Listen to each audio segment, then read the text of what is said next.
नमस्कार मित्रों, आज मैं राहु की बात करूंगा। राहु 2 सितंबर से जागृत अवस्था में आ गए हैं, जो अभी तक मृत अवस्था में थे, जिसके कारण वे अपना पूरा फल नहीं दे पा रहे थे।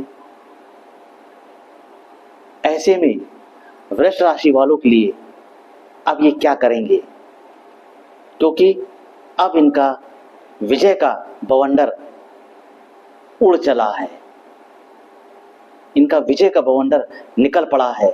अब वृष राशि वालों, यदि आपका भी ट्रांसफर प्रमोशन में कोई दिक्कतें थी, आप डिसीजन नहीं ले पा रहे थे कि होगा कि नहीं होगा, या परिवार में कोई कुटुंब में कोई परेशानी चल रही थी, या प्रॉपर्टी लेने की सोचे थे आप ले नहीं पा रहे थे, ऊहापोह की स्थिति में आप थे, या लोन लेने की सोचे थे वो भी नहीं आपका काम हो पा रहा, तो अब ये आया है विजय का बवंडर लेके।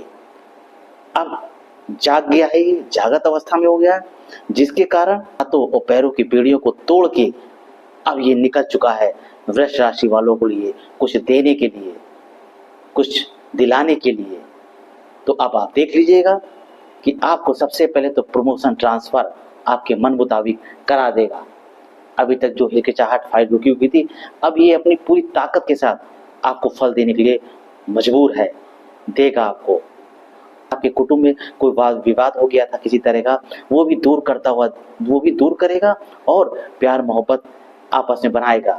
और यदि आप वाहन प्रॉपर्टी की सोच रहे थे लेने की, लेकिन आप सोच ही नहीं पा रहे थे, सोच के छोड़ देते थे लें कि ना लें, एक कंफ्यूजन की स्थिति बनी थी, अब ये आपको क्लियर कर देगा। अब आपको लेना है, अब लीजिए फटाफट, तो आप तैयारी कर लीजिए।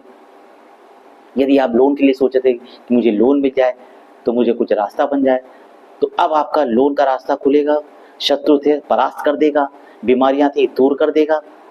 तो कुल मिला के चारों ओर से आपको लाभ देने आ रहा है। तो आप तैयारी कर लीजिए।